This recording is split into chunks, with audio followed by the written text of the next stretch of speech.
You see the smiling faces and the firm handshakes, but you do not see the trust trap being set in real time. We are conditioned to a life without, but the reality is far more dangerous.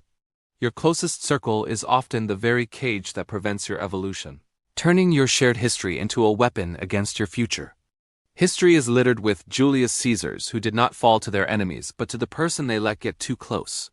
Today, we explore the story of Elias and why his inner circle was actually a circle of anchors disguised as life jackets. Elias was a rising star in his firm. Every presentation he delivered sharpened his reputation. Every deal he closed moved him closer to the executive table.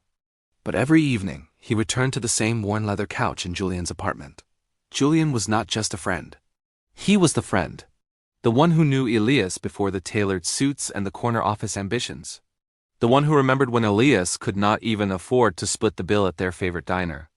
And that memory became a weapon.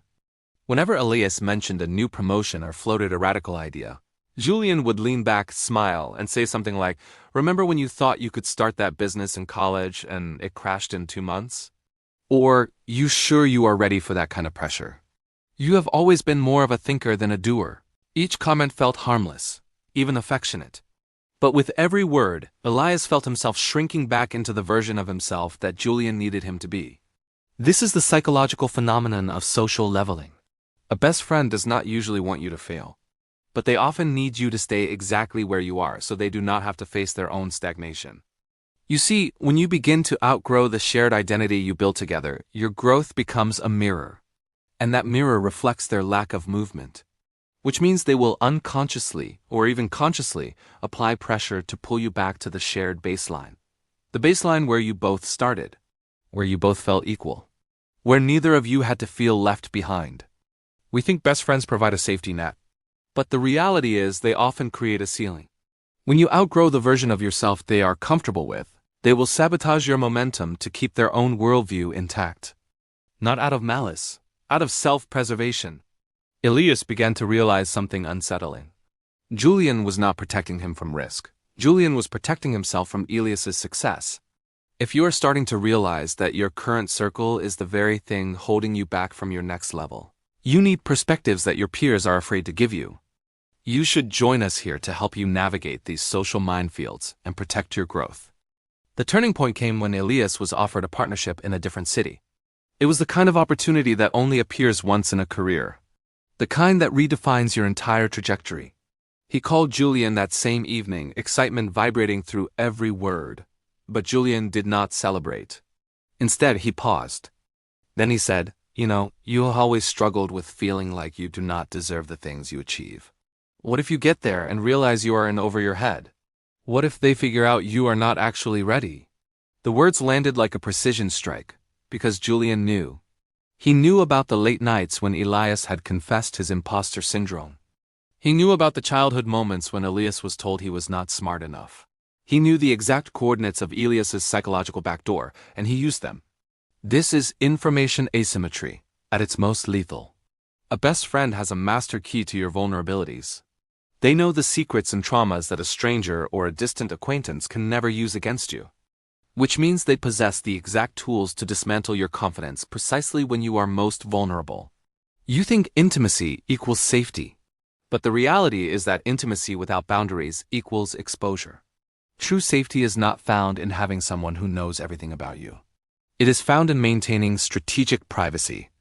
By eliminating the best friend role, you remove the person most capable of weaponizing your past against your future.